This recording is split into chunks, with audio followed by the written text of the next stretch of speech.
What is up everybody? Hope you're all good. I've got another MPC video for you, obviously, and I'm trying out a new camera angle, so hopefully I can get a close up on the pads, but that might not go so well because I can't actually, there's no screen on this, so I can't see what I'm filming. But never mind about that, because this beat I've been putting off for a while. I made it quite a long time ago, well, maybe like a month and a half ago, and it's pretty simple. 3 samples in it, and obviously drums.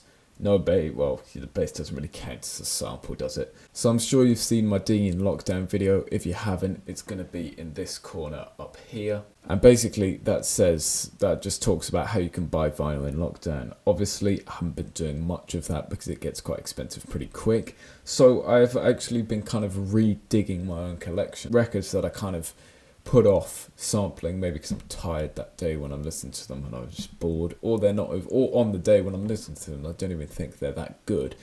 You know, it's hard to kind of, sometimes, you know, you always want to buy new stuff, but you forget that sometimes you got some really good stuff actually just in the back on your shelves. So the main sample of this beat comes from this Shack Attack record, Driving Hard.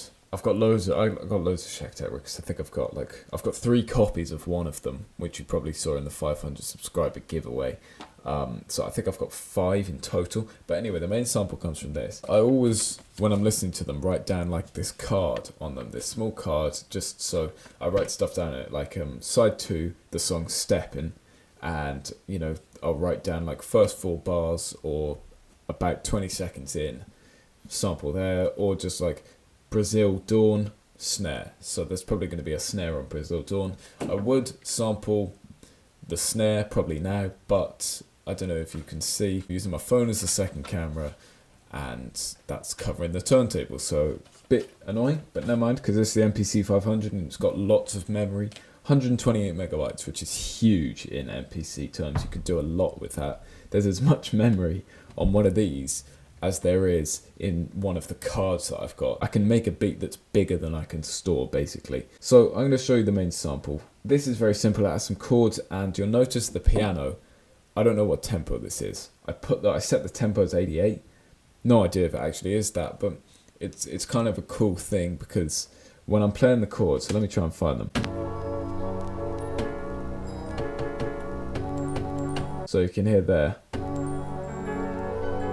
There's like piano going on in the background, but I'm mainly focusing on the pad. And so when I play them in at 88 BPM, they kind of don't, the piano hits don't actually fit the tempo, but the chords do. And so you can literally play them at any tempo and it'll kind of work if you kind of forget about it slightly. It's quite dreamy.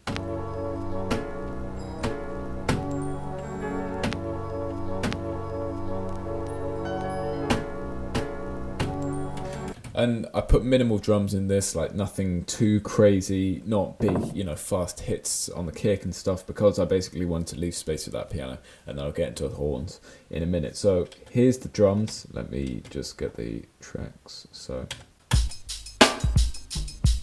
they're pretty simple. These kind of bells, if you can guess the song where I took those from, it's a hip hop song that I took this from. If you guess what song that is, I'll give you £100, but you're not going to guess it, so yeah. Here's another listen. If you can guess that, that's very impressive. But I basically just copied those, layered them in the background because they're in each ear and stuff. Got that snare, hi-hat, pitched it down. Pretty low kick because there's no bass, there's not much bass in the sample, so I wanted kind of low attack, but it's obviously quite subby, you know what I mean? So I just put these in like that, and then kind of just layered the pad on top, just playing it, just whatever, just different patterns.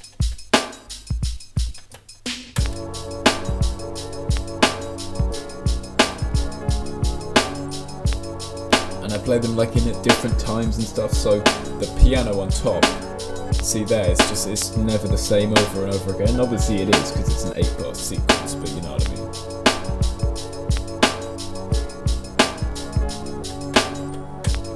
See, and I like double them up, so sometimes I go. It is easy to follow, but if you're like really listening to it, obviously if it was like over and over again in a song, you'd probably start to figure out that, you know, there's more to it than just some chords. So I've probably rambled on about chords and basic drum sounds for long enough, so let's go on to the horns. I don't have my horn records with me there. They're over there. Sampling's about basically a lot of 90s stuff has horns, as I'm sure you know. Everyone puts horns in their beat, and it's you know, they all do that technique where you put the delay on, you know, and stuff like that. So I pretty much did that. I took horns from a Louis Armstrong record and maybe Miles Davis, I think. So here are the horn samples.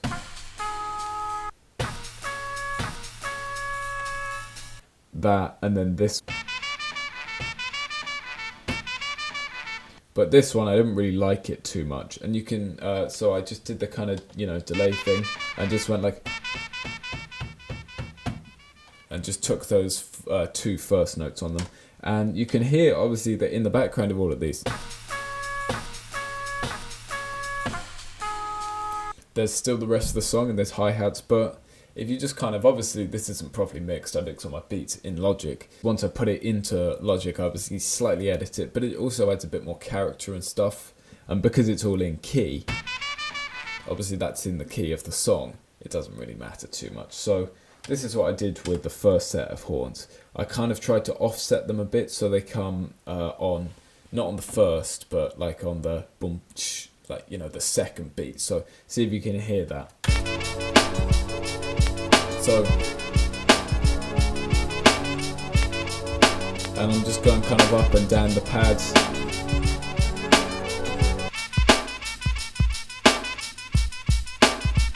And you can't hear the bass in there too much, obviously, because I EQ'd it out because this MPC has EQ. And it kind of gets a bit repetitive, so that's why I put in this second horn. This one's my favourite.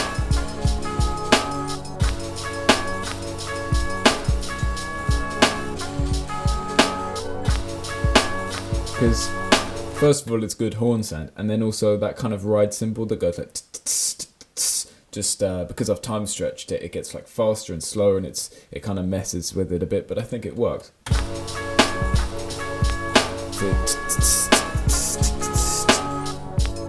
Like that. And then I can't remember where I got this sample from. I can't remember where I got that from, but I basically just put the pitch on all the pads and kind of just went, kind of just did a bit of scale. This isn't synthesized, this is actually off a record. You can even hear at the end of every 8 bars, I just kind of put that in as a bit of a scale. So let me skip to about here.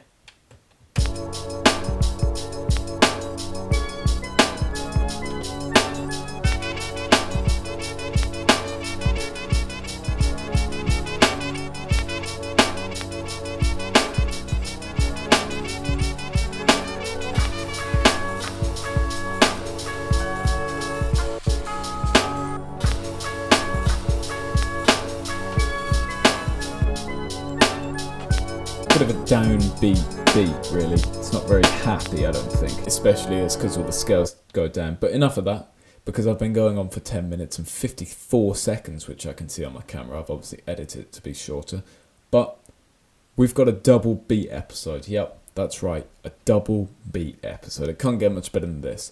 So let me load up the next beat, because this is just really simple. Probably only take a couple of minutes, but I think it's just cool for you guys to hear what I'm working on. This sample is an Ahmad Jamal record that I actually got this morning. I don't know what day I'll post this, so it'll probably be quite a few weeks ago that I got this record, but never mind. Here is the, I first went through a lot of samples, like this is from a different song, but it's like, and I tried to do something like,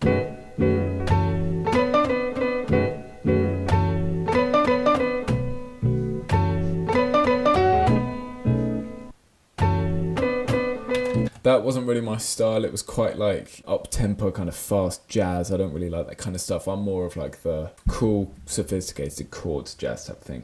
So then I literally just sampled the first 2 bars of the next song on the album of Ahmad Jamal, and just literally cut it off at a really weird point, so it sounds slightly swung, but it's not. It's all in 4/4, you know, and that, but I started it not on the first beat, so it just sounds like this.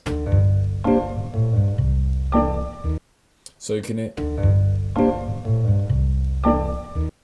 that last note is actually the first note, so I think it's like a quarter beat offset. Anyway, I've got these drums.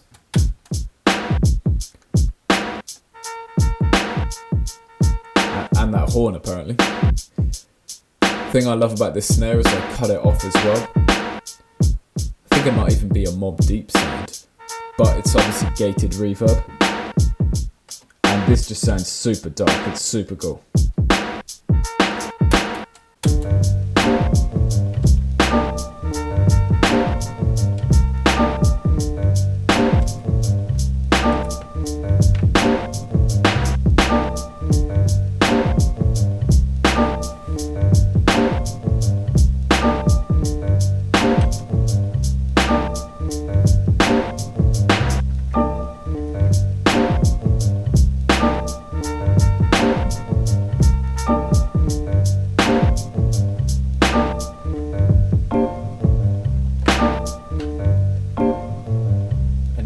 When you turn the drums off, you don't actually, even for me, and I made it, I find it quite hard to understand where the beats are.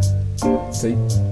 I completely missed that snare because I thought we were a beat earlier. So, you know, that's obviously a more slightly, I'm probably not going to actually do anything with that because that's just a 4-bar loop that I came up with this morning. But yeah, if you're new around here, obviously subscribe to stay up to date with all, you know, my beat making stuff. Talking of beat making, if you haven't, well, talking of songs and stuff, if you haven't already, go check out Earth Tones with C Note, because that's a good song. Of course, I'm going to say it's a good song because it's mine, but, you know, just check it out. Give me a follow maybe. You might think it's cool. It might be your new favourite song, but you'll never know unless you listen to it. So, you know, your loss. But anyway, if you're new around here, obviously subscribe to stay up to date with all that stuff. Have a really good rest of the week, even though it's ending tomorrow because it's Sunday. So have an even better next week. And yeah, I'll see you in the next one.